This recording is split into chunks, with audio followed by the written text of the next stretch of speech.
Hey kawan, welcome to EDCReady. Today we are going to do a full disassembly and maintenance of this guy. This is the QSP Hawk in Vera wood. Now, a couple of things I gotta mention. I have actually taken this knife apart before. When it came out of the box, the action was good. It was nice and snappy. A couple of things though. The pivot was very like gritty. Coming out of the box, it was like kind of like going over some very fine sandpaper. After that first disassembly, it really smoothened out pretty nicely, and now it's quite nearly fall shutty, which is absolutely amazing. I didn't record it, but now I am going to disassemble this knife right here. Okay, so the pivot here is a T8 pivot. Very nice pivot, and the good thing about this knife so far, from what I've seen, is when you put in the pivot screw, it doesn't loosen up over time. Some knives, like once you screw in the pivots, the tolerances or whatever, it means that you need to put in some thread locker. Luckily, this guy, I felt like it hasn't needed any thread locker yet, but I'll let you guys know during the full review. Because this guy, the handles here, as I already mentioned, is a material called Vera wood. Not sure what it is, but it looks nice. I honestly expected it to be a bit darker, but this is okay. Alright, there we go. We have this, and then it falls out like that. So as you can see here, we got some ceramic ball bearings right here. That's ceramic. We also have a ceramic detent right here, which is very nice. We have here steel liners that go all the way across the handles. It is not skeletonized though. It doesn't feel that heavy, which is nice. These are non-free spinning pivots. You can see that there is a little bit of a D shape right there that stops this guy from spinning, which is very nice. It makes this assembly a little bit easier. Anything else? This is the stop pin. It has some nice shouldered standoffs right here in the back, and then you have this piece of metal right here. This is, looking for my cloth, yeah, this is Damascus Steel. Now, some people might call this Damascus Steel. Damascus Steel is a brand. Damascus Steel is the type of steel. And Damascus, what it is it is a pattern welded steel, which to my understanding is just, you know, many layers of steel, different types of steel that are folded in together. And this is in fact full Damascus. Now, the first time I saw this, it kind of caught me off guard a little bit, because on this side here, they've polished it, and I thought that this was some kind of laser etching, because it kind of like disappears because of how smooth this polish is. But if you take a closer look, and I can see, I'm going to try to clean this up and show it to you on camera. This is how you know that it's real Damascus Steel, real pattern welding. If you look at it really closely, don't know if you're going to see it there, but okay, maybe the other side will be a little bit clearer. Yeah, you can just about see it. The places that are polished, you can still see that pattern welding, and then it's very faint.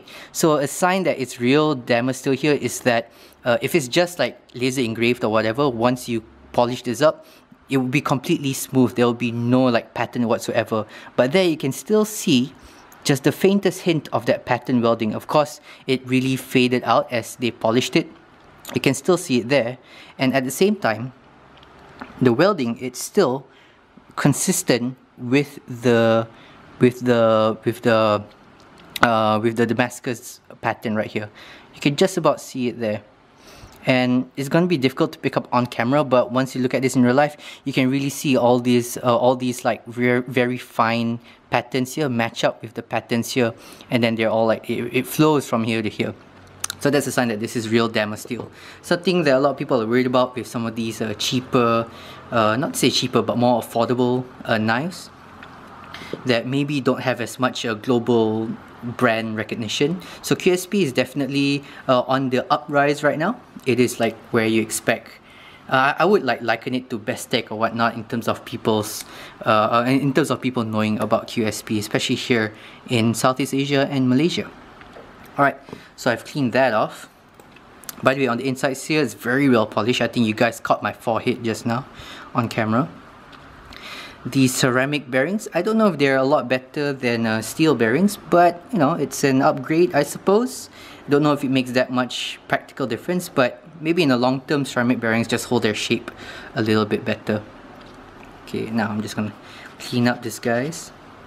And next up, not a lot to do. It's an extremely very simple knife, but simply put together well, which I really like. Okay, so now what I want to do is just to promote a little bit more corrosion resistance, just gonna add a little bit of oil here and then just spread it around. Another thing that another problem that I had with this knife out of the box is that there was some really bad lock stick issues. Fortunately, after that first round of disassembly and maintenance, the lock stick issues disappeared, and then what's left is this pretty nice lock bar. I haven't felt like it has lock stick ever since then, so let's see how it goes. I'm gonna be carrying this for like a week or so for the review. Okay, so now without further ado, let's put everything back together. By the way, the clip only mounts on one side, it doesn't mount on both sides because it's actually a recessed clip. The clips are cut into the handles right there. Right, so crap. Okay, let's just put that back in. Just goes up like so, and then this comes in here like so. Right, crap. Came back out again. Let's get that fixed in. There we go. Now, there's no pockets in the liners here for the bearings, but the pockets are in the knife itself, which is not bad. Alright, so let's just put a little bit of lube on here, here, and here. You can see a little bit of the bearing tracks right there. That's it. And this is gonna go on top of that. This is gonna go on top of that. Alright, really planning to finish this before my battery runs out because it is now in the final bar. Alright, just gonna loop the detent track right here. Get a little bit in there. Okay, add a little bit of loop there. Put this bad boy down like that. Okay, and then put this guy on top. And hopefully everything snaps in. Just like that. Right. Now I'm gonna put in this guy right here. Now with some knives out there, after about, I don't know, 20, 30, 40 flips, the pivot screws get loosened up. This guy, I don't see that happening, which is nice. It's a sign of good tolerance. This guy goes in. Pop, pop, pop. This guy goes in there. Pop, pop, pop. Now, I've not tightened these yet because you never want to tighten everything down before you get it all into place. If not, you know, things might just run out of sync or out of line.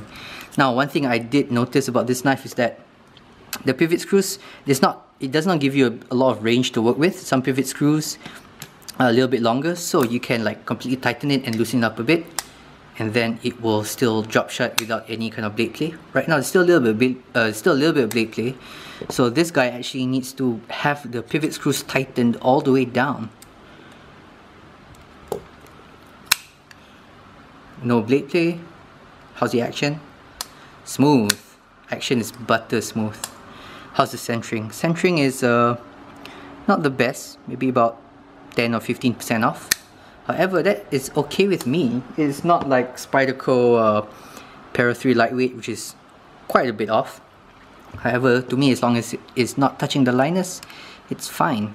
Let's just loosen this up a bit, tighten it back up, flip it, no play. See if I can loosen this up just a little bit more.